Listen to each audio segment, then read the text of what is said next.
Welcome back to Last Excuse. She walked into court refusing to recognize the judge's authority, but within minutes, Judge Simpson shut down her argument and delivered a decision she clearly wasn't expecting. The courtroom gets intense fast, so watch how this unfolds. I expressly do not consent to this court's jurisdiction and do not. Well, then you are not a named party, so if you're not consenting to this court's jurisdiction, sit down. Oh, You can go because you're not a named party. But if you're not consenting to the jurisdiction of this court, you might as well just sit down. You are not a named party. I do not have to hear from you. oh, I see. So I need to. I don't know. It's of BMC Rio LLC versus Nettie Whitlow and Yolanda Whitlow Tice. Good morning, Your Honor. Good morning, sir. Good morning, Your Honor. Good morning. State your appearance, please. All right. Ian Redmond, P70599, on behalf of the plaintiff. And your name, ma'am? Doshia Banks occupant. Pardon? Doshia Banks occupant. Doshia Banks occupant, Your Honor. Okay. So you're not Miss Whitlow? No.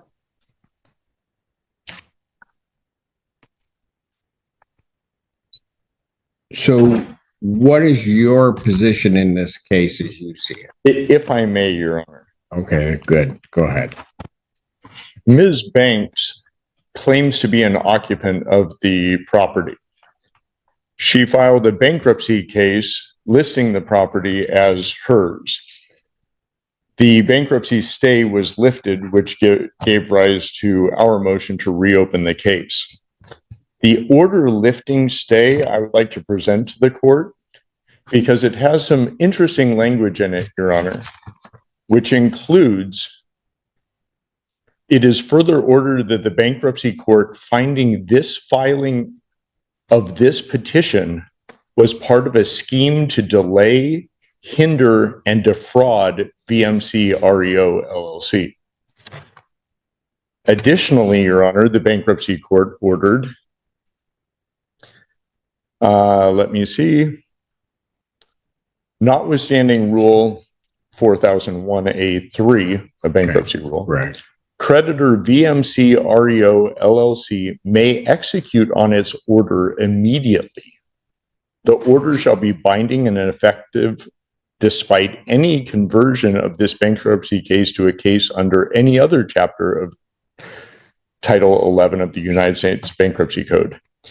Further, that the recording with the appropriate governmental entity of this order shall constitute a bar to refiling any case under any chapter of Title 11 of the United States Code as to the property located at 5779 Pinecrest Estates Drive, Ann Arbor, Michigan, the property in this case. A debtor in subsequent case under this title may move from relief from this order based upon a change of circumstances or for good cause shown after notice and hearing. Said bar shall be for 2 years from the entry of this order or until such time creditor relinquishes their rights to the property. This order came out June 24th of this year. I have a copy for you. All right. Thank you. I will note, Your Honor, that Ms. Banks has filed an appeal of that order in the federal Eastern District of Michigan. That appeal is pending, but the status quo as of right now is that there is no stay, and that order lifting stay holds until such time as the appellate court does something. Additionally, Your Honor. Yes, go ahead. Additionally, Your Honor, there is no stay from the appellate court. They have not issued a stay, and in fact, it would be appropriate that there would be a bond placed or an escrow order of some sort, because BMC has been the owner of this property for the past year and does not have access to it. Additionally, Your Honor, There's more. Go ahead. there's a lot going on. Yeah. Additionally, Your Honor, Ms. Whitlow, who, as far as I know, actually exists, but I don't have any evidence to that effect, has not appeared in any hearings in this court, did not appear for her deposition that she was noticed for in the federal case, and in a federal case, the federal court issued a show cause order to Ms. Whitlow that she had to present certain documents from this court, which she failed to do. Her deadline to do so was, I believe, July 3rd.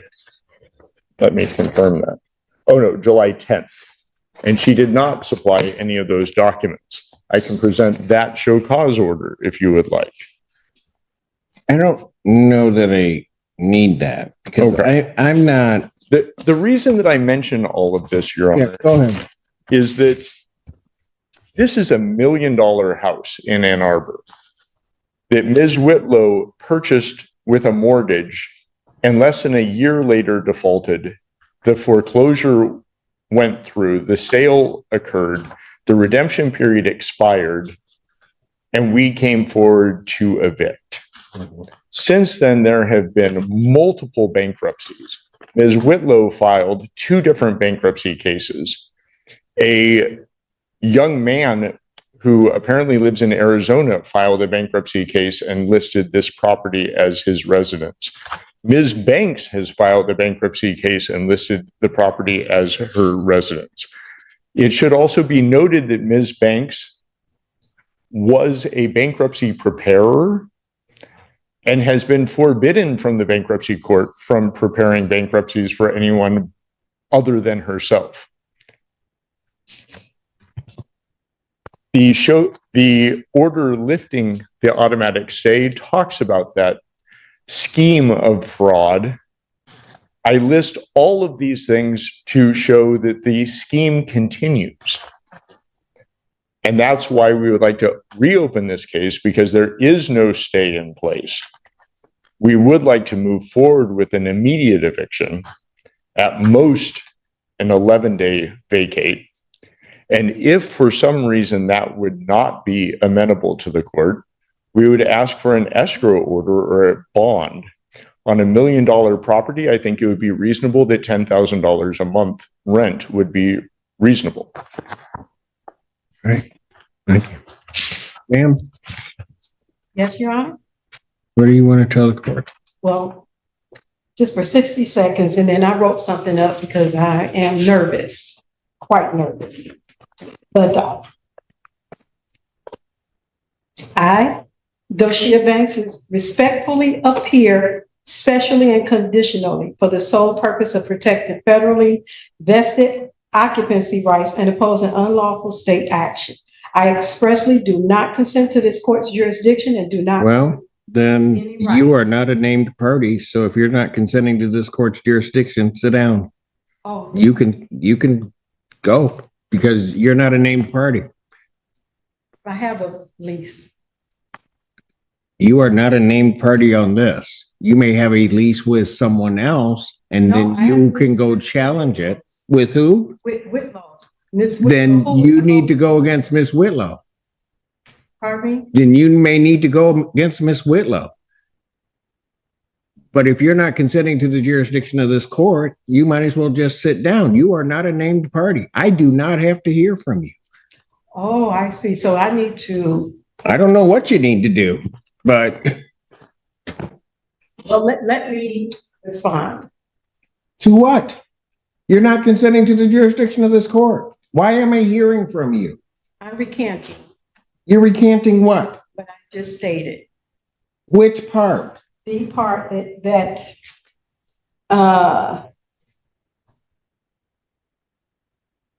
I stated that I'm not Oh, I lost my spot. Not consenting to this court's jurisdiction, so I'm going to recant that So you are consenting to this court's jurisdiction? at this moment. Oh, Well, no, it doesn't work that way. You don't get to say, well, now it's okay, and then not later say no. okay. You know what? Here's the problem. You've not filed anything with this court. No.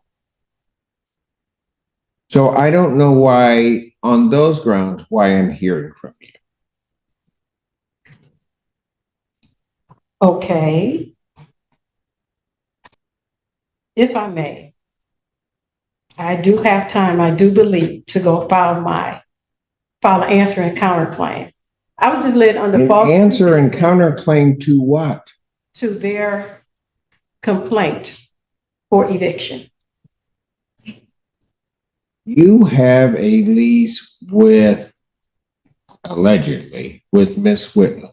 Correct. Then that is who you need to pursue it against, Okay. And or whatever the heck you're doing. well, Because you don't have, there is no privity of contract to the extent there would be, or relationship as between the plaintiff in this case and you. okay, I'm not really understanding, but Well, let me put it a little bit more simply. If I grant the relief of the plaintiff in this case and grant an order of a judgment and an order of eviction in Okay. 10 days, okay, any claim of your interest in that property, you have to go after the Whitlows because that's the only person you have a contract with. Allegedly have a contract with. okay. No, there is an actual contract. I don't know that, ma'am. We've actually been. I don't know that. Okay. I know you don't know that. It's not before you. Correct. I see. I see. So basically, the notice of removal that the Whitlows did, They are not here. I don't know. I have documents that are not, that they filed with this court that are not signed. So I don't have to accept them. She has not appeared before this court, or they have not appeared before this court. And so as far as I'm concerned, any relief they're requesting, I can, and as of right, ought deny, and it should be denied also on the merits of whatever their motion is. But I can deny it because they're not here. okay. Again, stating to me, I want to make sure I'm clear that my issue is with the Whitlows, not with VMC. Ma'am, I am not giving you legal advice. No, I You're don't. telling me that you have a contract. I do not know that you have a contract, but if you wish to enforce that contract, that's who you're going to have the issue with. You're not going to have the issue with the plaintiff in this case because they have rights on the property. Okay.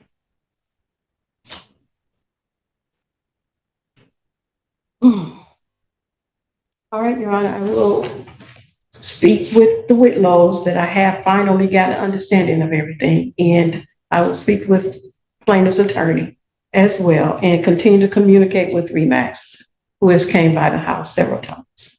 All right. Based upon the representation of counsel, I'm going to grant their motion to reopen this case. I'm going to issue a judgment in the plaintiff's favor for possession with a writ to issue 10 days of my signing. Should the matter be appealed, also contained in that judgment and order, the appeal bond I would set at this time at a rental rate or a rate, and I have looked at the property which is involved in this matter, and it is a significant property. I don't think the $10,000 a month quite does it based upon my calculations. So any appeal bond would be set in the amount of $15,000 per month that would need to be paid to maintain the appeal. Thank you, Your Honor. All right. I will prepare that and present it to you this morning. Thank you. May I say something?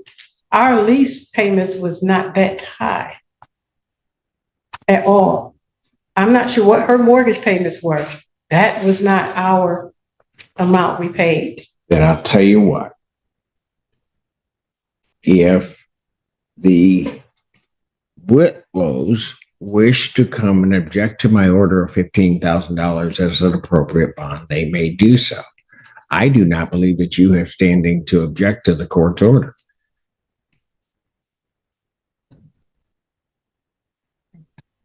Thank you. Thank you, Okay. Your Honor. Thank you. Take that. I know, and you didn't write anything. we'll await. I did. Oh, No. no, I don't think so. I don't know if Mr. Fink is ready on. Mr. Fink, are you ready? But hold on. I'm going to take about a 10-minute break because my head is hurting right this minute. Well, it's not hurting. I mean, I could go on, but I need about 10 minutes after that. Thank you, Your Honor. This courtroom battle takes a dramatic turn when Doya Banks tells Judge Simpson that she does not consent to the court's jurisdiction. But the judge immediately points out the problem: she isn't even a named party in the case. When Banks tries to take back her statement and says she's now consenting, the judge makes it clear that she can't simply switch positions whenever it suits her. Things get even more complicated when Banks claims she has a lease for the property. The judge explains that if she has a contract with someone else, that dispute would have to be pursued against that person, not the plaintiff seeking possession of the property. Then comes the major ruling. Judge Simpson grants the plaintiff's motion to reopen the case and awards possession, allowing a 10-day eviction notice once the judgment is signed. And the judge sets a potential appeal bond at a staggering $15,000 per month. What started with a jurisdiction argument ends with the occupant facing a major courtroom reality check.